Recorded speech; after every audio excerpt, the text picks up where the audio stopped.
Grace walked into the county courthouse with her notebook tucked under her arm, expecting nothing more than a dull zoning discussion. The hallway smelled of polished wood and old paper, the same as it always had. She thought she would be in and out within an hour, then back to her shift at the hospital. But when she pushed the heavy doors open to the meeting room, her stomach tightened. Instead of a handful of officials discussing boundaries, she found a crowded chamber buzzing with voices. Men in suits, farmers in work boots, even a few strangers with clipboards. And at the front, her brother, David. Her breath caught. The clerk at the podium tapped a gavel. Lot number 12, the Wilson farm. The words slammed into her like a punch.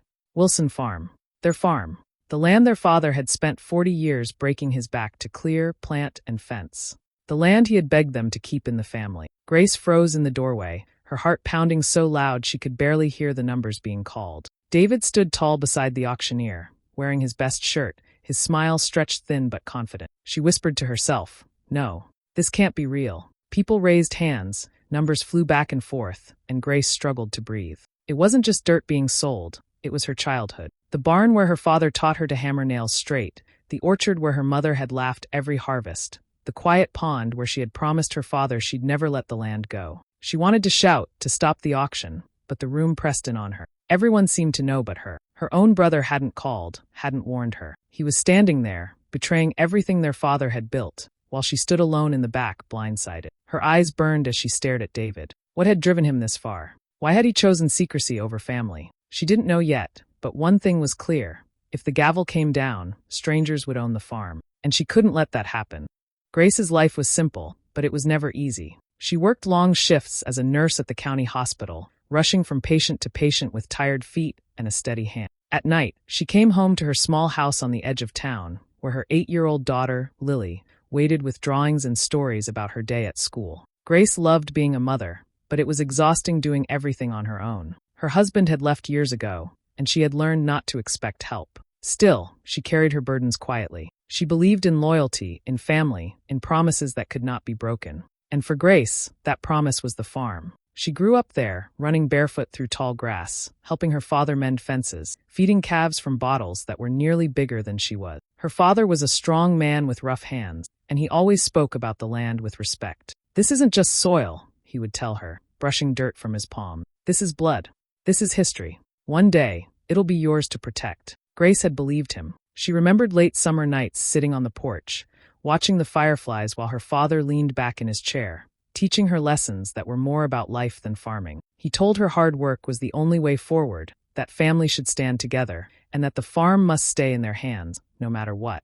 But David was different. Even as kids, he had hated the farm chores. He always wanted more than what the land could give. While Grace learned how to fix a broken tractor belt, David was sneaking off to town, dreaming of quick money and easy wins. As they grew older, the gap widened. Grace stayed close to her father, helping him until the day he passed. David drifted further, first with wild nights at casinos, then with loans he could not repay. He married Lena, a bright and sharp woman who tried to keep him grounded, but even she couldn't hold him. The marriage fell apart under the weight of his lies and debts. Lena left with anger in her heart, but also sorrow, because she had loved him once. Through it all, Grace was always the one who picked up the pieces. When David couldn't make rent, she paid it. When his car broke down, she lent him hers.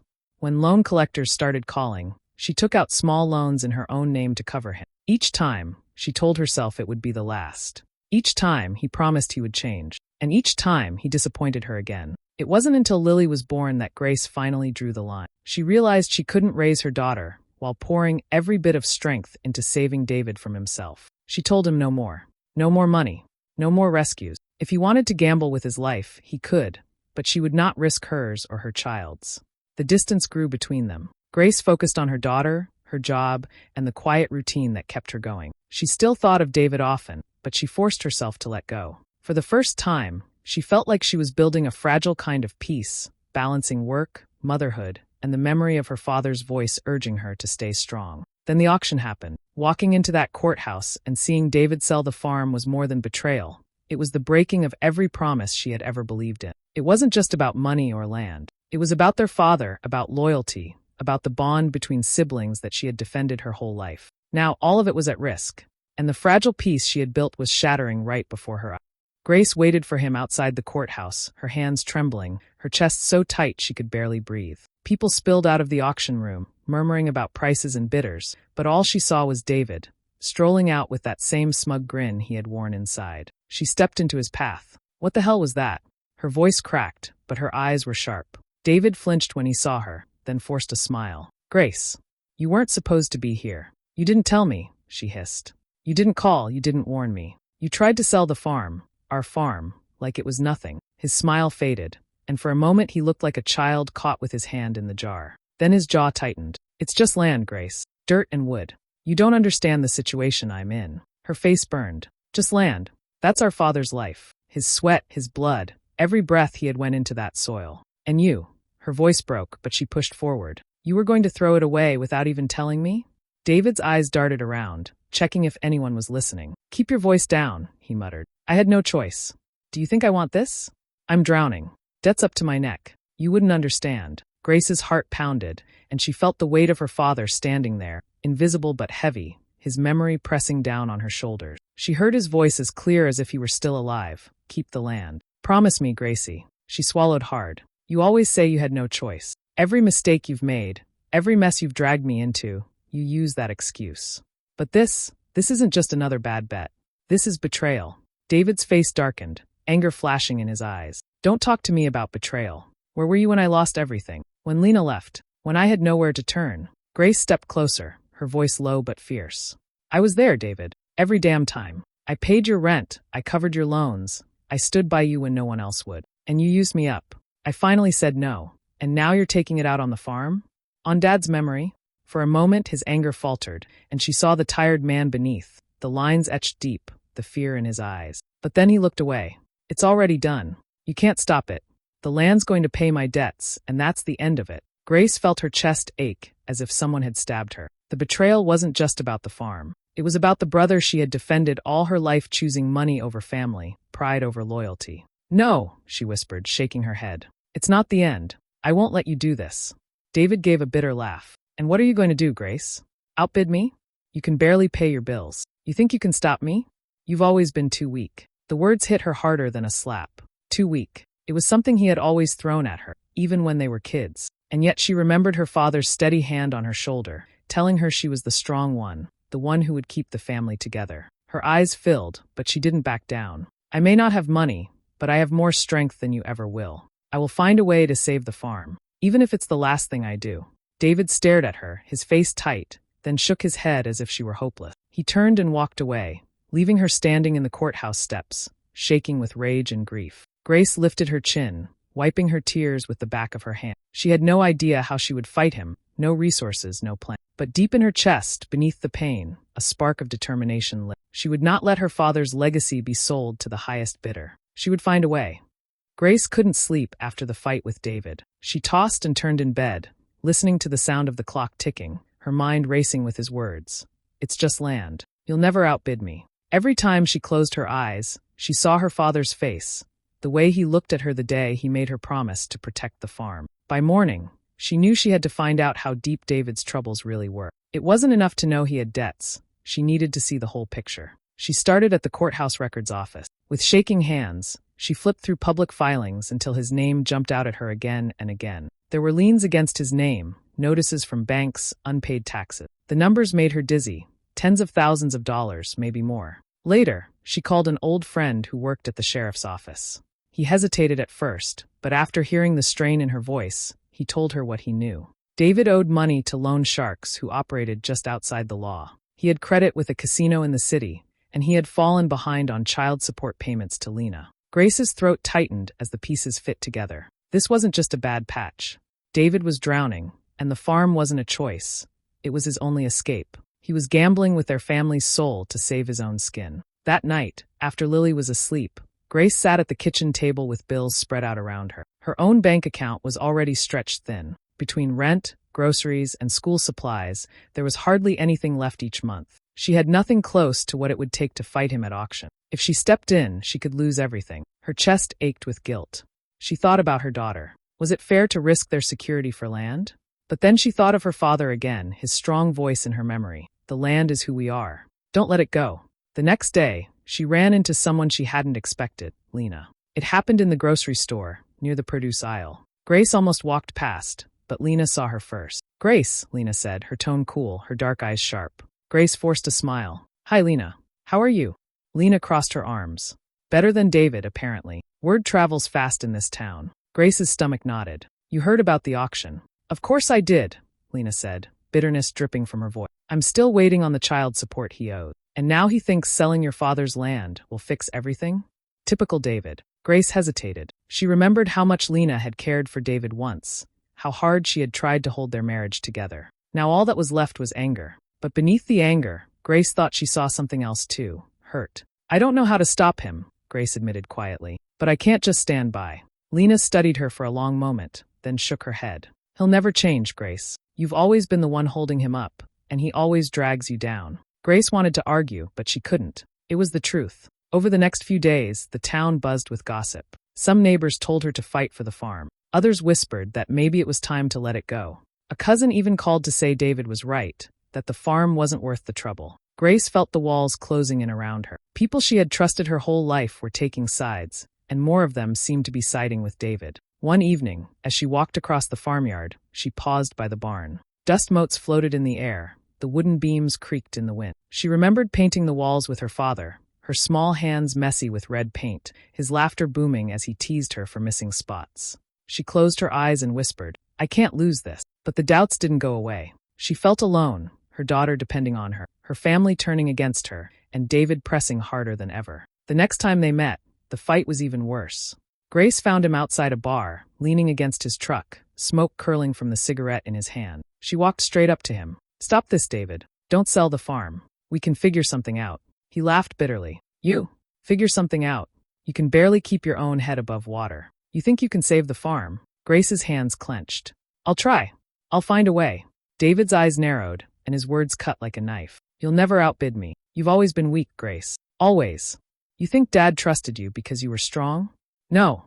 He knew you'd stay small. Safe. That's all you'll ever be. Her chest tightened, and for a moment she thought she might cry in front of him. But then anger surged through her veins, burning hotter than the hurt. You're wrong, she said, her voice steady even though her hands shook. I may not have money, but I have something you never will, courage. And I'm not afraid of you anymore. David smirked and flicked his cigarette to the ground. We'll see.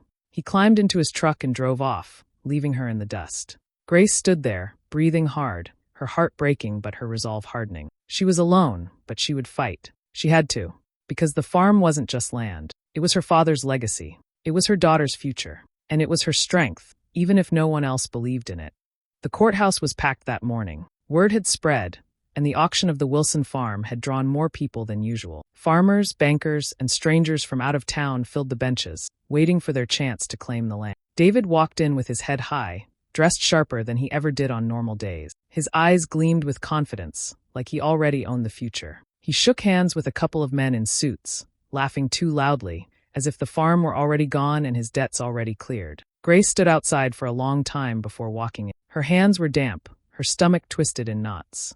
She knew this was it, the moment where she would either protect her father's promise or watch it slip away forever. She whispered to herself, be strong, Gracie. For Dad. For Lily. When she stepped into the room, heads turned. David's smile faltered for just a second when he saw her, but then he chuckled and shook his head. Of course, he muttered under his breath. You had to show up. The auctioneer banged his gavel. Lot number 12. The Wilson farm. We'll start the bidding at 50,000. Hands went up quickly, voices calling out numbers.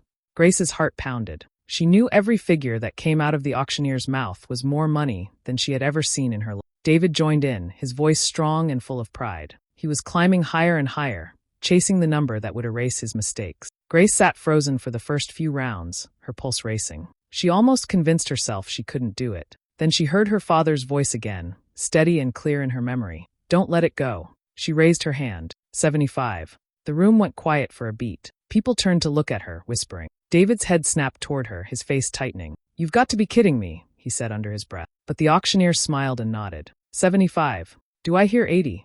Another bidder jumped in. Grace's chest tightened, but she didn't back down. She raised her hand again. 85. The numbers climbed faster now. Grace felt the weight of every raise like a stone in her chest, but she kept going. 90.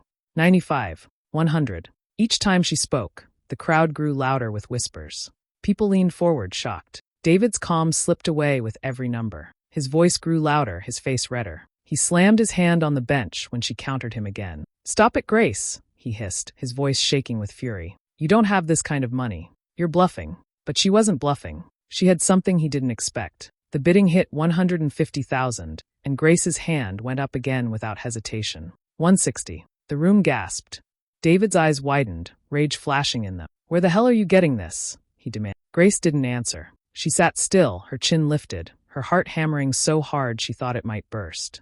The truth was she had gone to Lena. After that awkward meeting in the grocery store, Grace had shown up at her door one evening, desperate and shaking. She had told Lena everything, how the farm was on the line, how David was about to destroy their father's legacy. She hadn't begged for help, only told the truth. Lena had stared at her for a long time, her face unreadable. Then she had poured herself a glass of wine and said, "If it means watching David choke on his pride, I'll write the check." Now, as David glared at her across the courthouse, Grace held on to that memory. This wasn't David's money. It wasn't hers either. It was Lena's, a weapon handed to her not out of love, but out of spite and solidarity. The bidding war slowed. David pushed to 170, his voice cracking with strain. Grace lifted her hand again. 175. Silence filled the room. The auctioneer looked around, waiting. David's jaw worked, his fists clenched. He looked like he might explode, but he didn't raise his hand. He couldn't. He was tapped out.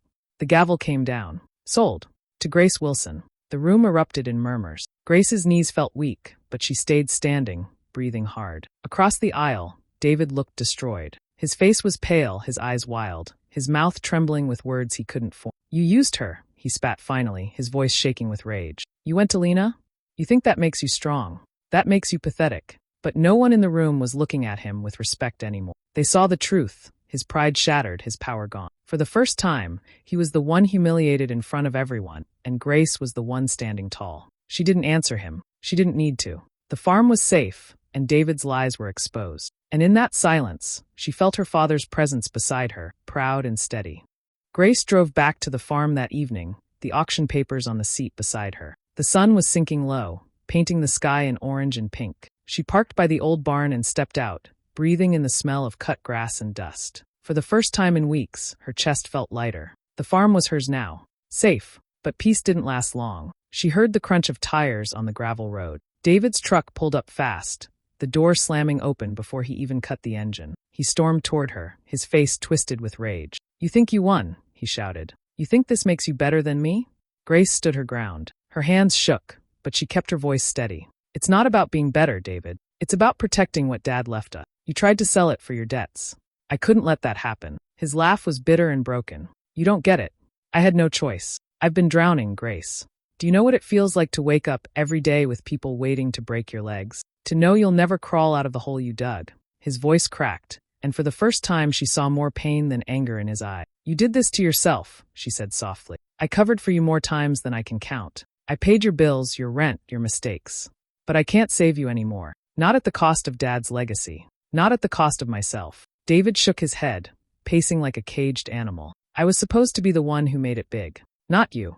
You were always the quiet one, the weak one. And now you made me look like a fool." Grace's voice rose sharper now. "I didn't make you look like a fool, David. You did that yourself. You've been running from responsibility your whole life. And I let you drag me down with you, because you're my brother. But it stops here." He froze, his eyes locking on hers. She stepped closer, her voice firm. "You are my brother, but you will never control me again." For a long moment, silence hung between them, heavy and raw. David's shoulders slumped, the fight draining out of him. He looked smaller somehow, his anger collapsing into defeat. "You'll hate me forever for this," he muttered. Grace shook her head. "I don't hate you. I pity you. And I love you enough to tell you the truth. You have to fix yourself, David. No one else can do it for you." He looked away, his jaw tight, his eyes wet with something he refused to let fall. Without another word, he turned and walked back to his truck. The engine roared to life, and then he was gone, swallowed by the dust of the road. Grace stood alone in the yard, the evening quiet settling around her. She felt tears slide down her cheeks, but they weren't only from pain. There was relief too, a release she had needed for years. She had saved the farm, yes, but more than that, she had finally broken free from David's hold over her. The farm stood tall around her, the barn, the orchard, the fields stretching under the fading light. It was more than land. It was her father's dream, and now it was hers to protect. And for the first time, she realized she wasn't just protecting his legacy. She was building her own. The sun dipped low across the horizon, spilling gold over the field. Grace stood at the edge of the porch, Lily's small hand tucked into her. The air smelled of earth and hay, the same smell she had grown up with, the same smell her father had loved. Lily leaned against her side. "Mom, are we going to live here now?" Grace smiled softly. "Yes, sweetheart. This is home. It always was." They stood in silence for a while, watching the shadows stretch across the land. Grace felt the ache of everything that had happened, the betrayal, the anger, the years of carrying David's weight. She thought of the boy he once was, chasing her through the fields, laughing before the world hardened him. A part of her grieved for that brother, even as she knew she had to let him go. The bond between them was broken now, maybe beyond repair. That truth hurt, sharp and deep. But as she looked at Lily, she understood something important. Sometimes you had to let go of family to protect the future. Her father's words came back to her, not as a burden but as a blessing. Keep the land. Protect it. She had done that. She had kept her promise. Grace squeezed Lily's hand, her eyes on the fading sun. "This farm will be yours one day," she whispered. "But it won't be a burden. It'll be a gift, a place where you'll always belong." The wind carried the sound of the trees, the creak of the old barn, the hum of crickets rising with the night. For the first time in years, Grace felt a deep stillness inside her. She wasn't fighting anymore, not for David's approval, not for anyone else's. She was fighting only for her own peace. Hey besties, thanks for sticking with me till the end of this emotional ride. Imagine your own brother trying to auction off your family farm to pay his debts. Painful, right? But sometimes betrayal pushes us to fight harder for what truly matters: our peace, our legacy, our future. If you enjoyed this story, don't forget to like, share, drop a comment, and subscribe for more. See you next time. Bye.